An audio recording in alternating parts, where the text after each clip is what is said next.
બ્રહ્મચારી થયો છું. બૃહસ્પતિ વામનજીને બ્રહ્મચારીના ધર્મ સમજાવે. ત્રિકાલ સંધ્યા કરે છે. સંધ્યા સમાન શ્રેષ્ઠ કોઈ સત્કર્મ નથી. કદાચ બ્રાહ્મણ મંદિરમાં દર્શન કરવા ન જાય તો ભગવાનને જરાય ખોટું લાગતું નથી. બ્રાહ્મણ સંધ્યા ન કરે તો ભગવાનને બહુ ખોટું લાગે. કેટલાક સંધ્યા કરતા નથી અને મંદિરમાં સેવા કરવા જાય છે, પૂજા કરવા જાય છે. જે સંધ્યા કરતો નથી એના હાથની પૂજા ભગવાન લેતા જ નથી. મને ફૂલની માળા અર્પણ કરવા આવ્યો છે, મારું કહ્યું કરતો નથી, સૂર્યનારાયણની ભક્તિ કરતો નથી, તારા હાથની માળા મારે લેવી જ નથી. જાય જે સંધ્યા ન કરે અને મંદિરમાં જાય એનું મોઢું ભગવાન જોતા નથી. સંધ્યા સમાન શ્રેષ્ઠ કોઈ સત્કર્મ નથી. કેટલાક લોકો એવું સમજે છે કે સંધ્યા એ કર્મકાંડ, અમે ભક્તિ કરીએ. સંધ્યા કર્મકાંડ છે એવું નથી. સંધ્યામાં ભક્તિ છે, સંધ્યામાં જ્ઞાન ભરેલું છે. સંધ્યાના મંત્રોનો અર્થ બરાબર સમજીને સંધ્યા કરે.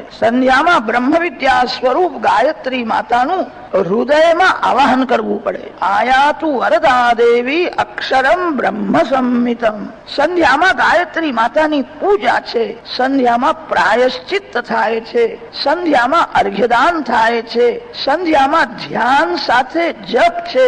સંધ્યામાં પ્રાર્થના છે. સંધ્યામાં કર્મ, ભક્તિ અને જ્ઞાન આ ત્રણેય છે અને તેથી સંધ્યા અતિશય શ્રેષ્ઠ છે. સંધ્યા સમાન કોઈ શ્રેષ્ઠ સત્કર્મ નથી. જે બ્રાહ્મણ 3 વાર બરાબર સંધ્યા કરે એની બુદ્ધિ બગડતી નથી. જે બ્રાહ્મણ 3 વાર બરાબર સંધ્યા કરે એને ભીખ માંગવાનો પ્રસંગ આવતો નથી. ત્રિકાળ સંધ્યા કરનાર બ્રાહ્મણની ચિંતા ભગવાનને થાય. બ્રાહ્મણોને સંધ્યામાં શ્રદ્ધા ઓછી થઈ ત્યારથી બ્રાહ્મણોનું પતન થવા લાગ્યું. બેટા ત્રિકાલ સંધ્યા કરે. એક દિવસ સંધ્યા ન કરે મન બગડી જશે. એક દિવસ બુહારી ન કરે તો ઘર બગડે.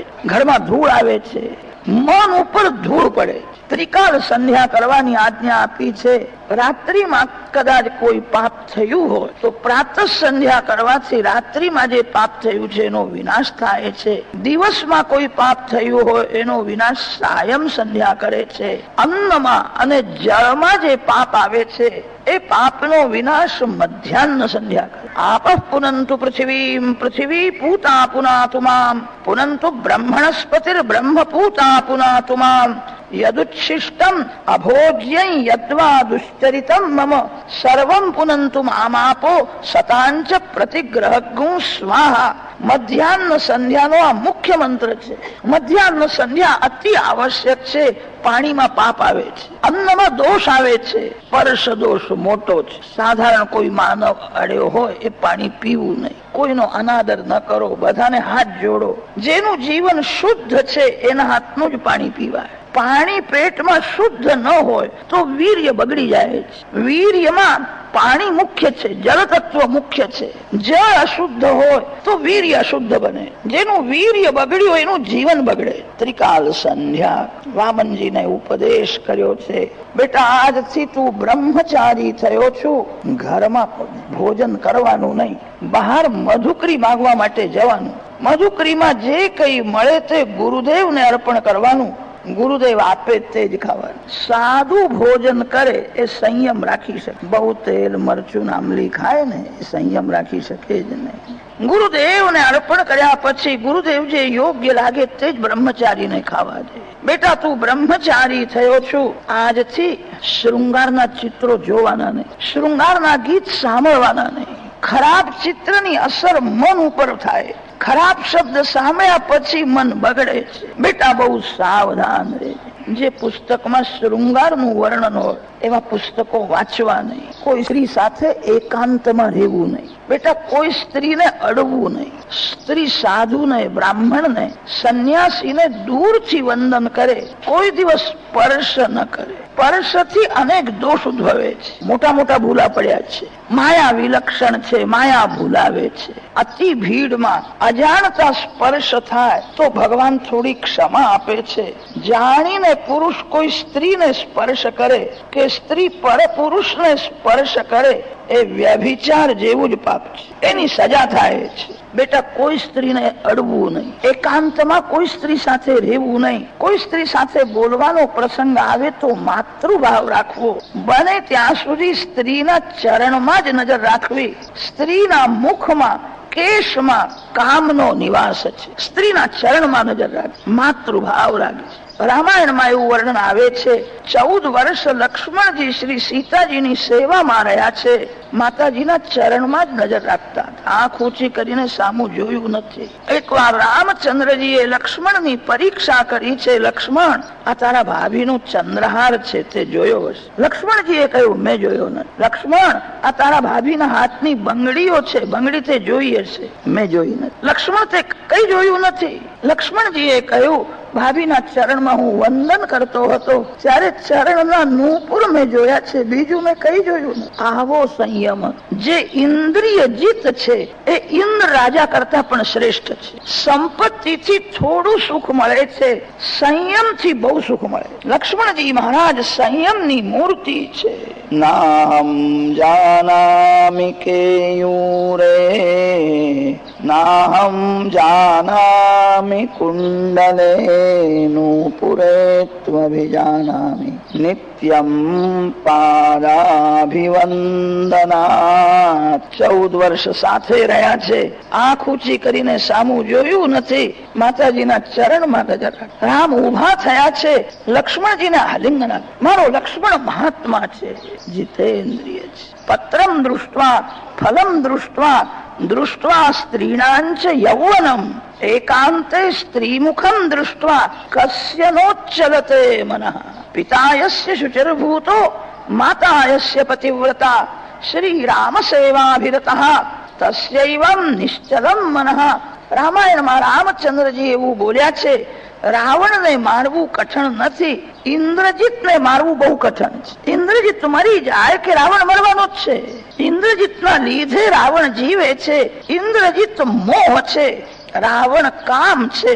મોહ મરે કે કામ મરવાનો જ છે. લક્ષ્મણજીને આલિંગન બેટા સાવધાન રે. બ્રહ્મચારીના ધર્મ સમજાવ્યા. વામનજી મહારાજ સંધ્યા કરે છે, અગ્નિમાં હોમ કરે છે. સાક્ષાત પાર્વતી માતા ત્યાં આવેલા માતાજીને વંદન કરે. ઓમ ભગવતી ભિક્ષાંદે, માં મને ભિક્ષા આપો. સાક્ષાત પાર્વતી માતાએ વામનજીને ભિક્ષા આપી. ભિક્ષા ગુરુદેવને અર્પણ કરે છે. ગુરુદેવે કહ્યું મારો પરિવાર બહુ મોટો છે, વધારે ભિક્ષાની જરૂર છે, વધારે ભિક્ષા લઈ આવજો. વામનજીએ કહ્યું મને કોઈ મોટો જજમાન બતાવો તો પછી વધારે ભિક્ષા લઈ આવો. અરે મોટો જજમાન તો રાજા બલી છે, નર્મદાજીના કિનારે યજ્ઞ કરે છે, અતિ ઉદાર. ત્યાં તું ભિક્ષા લેવા માટે જા. વામનજી મહારાજનું પ્રાગટ્ય બિહારમાં થયું છે. બિહારમાં બક્સર ગામ આવે, ગંગા કિનારે છે. ત્યાં કશ્યપ ઋષિનો આશ્રમ હતો. કશ્યપ ઋષિ ત્યાં વિરાજતા હતા. ત્યાં શ્રી વામનજી મહારાજ પ્રગટ થયા છે. વામનજી મહારાજની પધરામણી ગુજરાતમાં નર્મદાજીના કિનારે ભૃગુ કચ્છ તીર્થમાં બલી મહારાજ યજ્ઞ કરતા હતા, જેને લોકો ભરૂચ કે છે. વ્યાસ મહર્ષિ એનું નામ આપ્યું છે ભૃગુ કચ્છ તીર્થ. તમ નર્મદાયાસ્તટ ઉત્તરે બલે યરુત્વિજસ્તે ભૃગુ કચ્છ સંજ્ઞકે પ્રવર્તયંતો ભૃગવઃ ક્રતુત્તમં વ્યચક્ષતારાદુજિતં યથા રવિમ. વામનજી મહારાજ ભિક્ષા લેવા માટે જાય છે. લંગોટી વિના કોઈ વસ્ત્ર નથી, લંગોટી પહેરી છે. ચરણમાં પાદુકા છે, હાથમાં કમંડલ છે. ધીરે ધીરે ચાલે છે. શ્રીઅંગ મેઘના જેવું શ્યામ છે. આંખમાં બ્રહ્મ તેજ છે. બ્રાહ્મણનું બ્રહ્મ તેજ આંખમાં લલાટમાં હોય છે. કેટલાક લોકો બહુ વસાણું ખાય તો એમનું તેજ વધવા લાગે છે. એ તેજ નથી. બ્રહ્મ તેજ આંખમાં લલાટમાં હોય છે. જેના દર્શન કરતા સત્કર્મની પ્રેરણા મળે, જેના દર્શન કરતા મન શુદ્ધ થાય, જેના દર્શન કરતા ભગવાન યાદ આવે, એને બ્રહ્મ તેજ કે છે. બ્રહ્મ તેજ આંખમાં લલાટમાં હોય.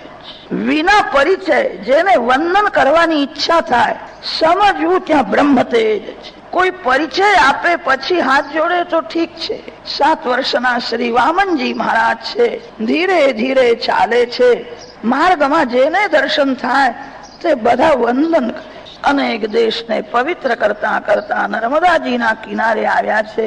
ભાગશાળી તે છે જેની લંગોટી અતિ શુદ્ધ છે, ભાગશાળી તે છે જે ભગવાનના નામમાં રમે છે. ભાગશાળી તે છે જેને ભગવાનનો આનંદ મળ્યો છે. કૌપીનવંત ખલુ ભાગ્યવંત ભિક્ષાન્ન માત્રેણ ચ તુષ્ટિવંત પંચાક્ષરમ પાવનમુચ્ચરંત નિરંતરમ બ્રહ્મણ્યે રમંત.